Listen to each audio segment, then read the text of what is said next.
Over the course of my day, I've done a few readings today for folks, and a common theme keeps popping up for people. It seems like most of us, not all of us, because we can't make a generalization, most of us feel like a failure, feel like we're not measuring up, feel like we're not successful enough, feel like we're not doing enough. And I want to talk about why that is, because there are some common principles as to why we never feel like we are measuring up.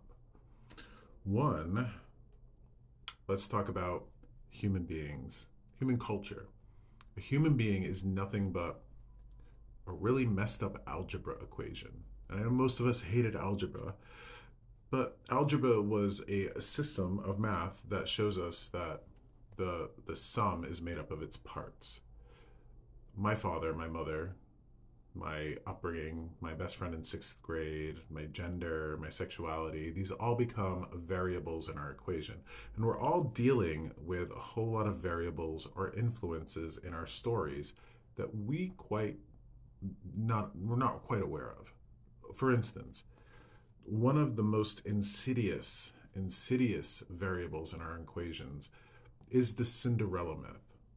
And we all know the name Cinderella. We all know her story. You know, the evil stepmother, her suffering, her scrubbing the floors, and then the fairy godmother comes out of nowhere and gives her basically her happy ever after. We see this in pretty much every story, every movie that we have. We've got a protagonist, a hero in a story, like Cinderella.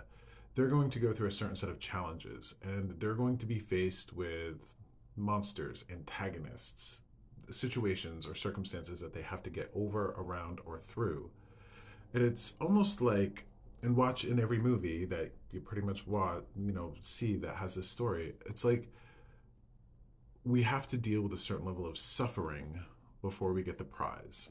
And we can kind of see that even with Santa Claus. You've got to do the good thing or you're not going to get the present. When we are put into this world and we are dealing with our culture can set us up to fail by making us feel inadequate. We not only have the Cinderella myth to deal with, we have the American dream myth to deal with.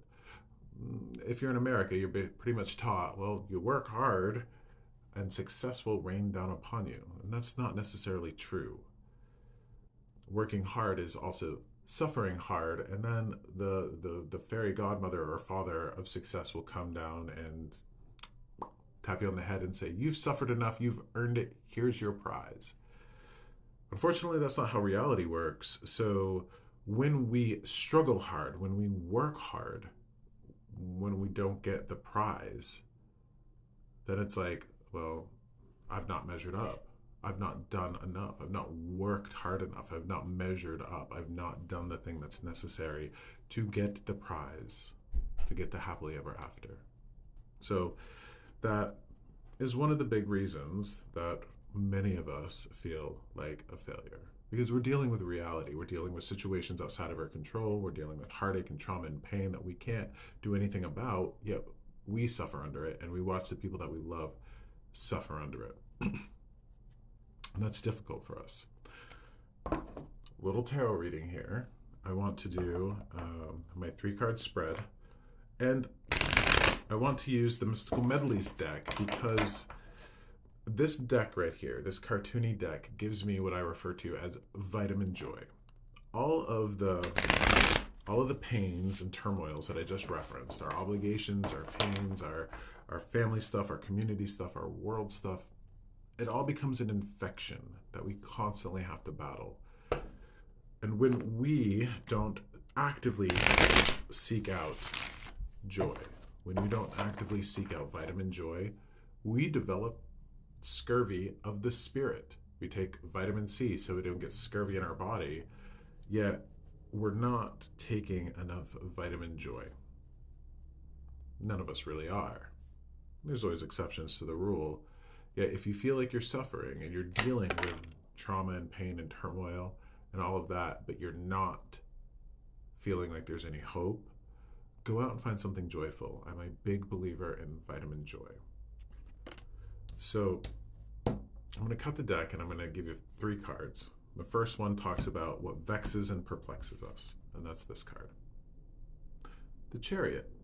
Now, this is awesome. I love this. Now, look at the Chariot. The Chariot to me is fate and destiny. Fate and destiny doesn't work in the way that we believe it to.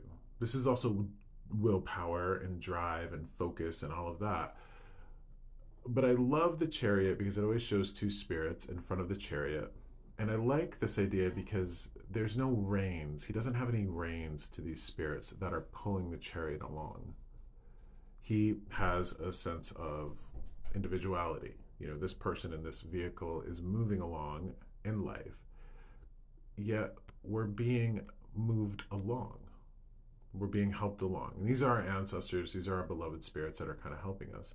Yet, no matter what presence we have of the spirits in our lives, we're dealing with all sorts of variables in our equation. We're dealing with weather, we're dealing with war, we're dealing with famine, we're dealing with disease, we're dealing with a lot of awful things. We're dealing with, inflation, we're dealing with economic strife. Spirit can only do so much in this physical world, and that's important for us to remember. And I don't believe that we're suffering intentionally. I believe that we are dealing with accumulative stories, accumulative equations that over time really become hard to exist under. That does not mean we're having our happily ever after withheld. This is the card that vexes and perplexes us. The Six of Pentacles is charity, equal reciprocity. And this is very much being in a position of needing help and being in a position of helping. But yeah, this is the card of vexing and perplexing, which means, hey spirits, hey loved ones, we need some help. We need some help and we're not getting it. Are we abandoned? If these spirits in this world can exist, if the angels and the gods and the dead exist in this way, how can we suffer to the degree that we are? This is what heals and reveals. The World card. Okay, so the World card to me, we always see a woman in the center of this wreath. And we always see four spirits. These four spirits kind of represent, if you will, the four archangels or the four directions or the four cardinal points of the zodiac. But we also have this spirit in the center. I see the spirit, or this woman, as the Earth Mother. I see her as Mary. I see her as Isis. I see her as Gaia. Being that we are in a physical reality, we are going to have to interact with the forces that help this physical reality keep going. I think it's a valid question to ask these spirits, the gods, the angels, divinity itself, why do we suffer? It's like gravity. You can know that spirit exists. You can know that these great spirits exist. Yet if you walk off a cliff and pray to God, pray to the angels, pray to the gods, pray to spirits, pray to ancestors, pray to the saints, pray to Mary or Isis, you are absolutely going to fall off the cliff. That is the reality of this physical world.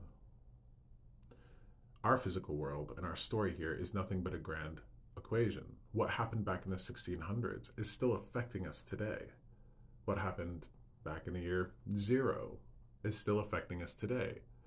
That all becomes a very deep and complicated equation that we are working through.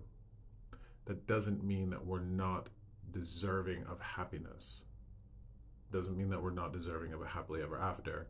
Many of us are in circumstances and situations that we can't control and that we have to make the best of. Understanding the world and how it works and how we're not at the precipice of it, we are amongst it. Gravity is a stronger force than humanity. We need gravity. The ocean is a stronger force than humanity. We need the ocean. I hope this helps. And I hope this helps you not feel like a failure, because you're not.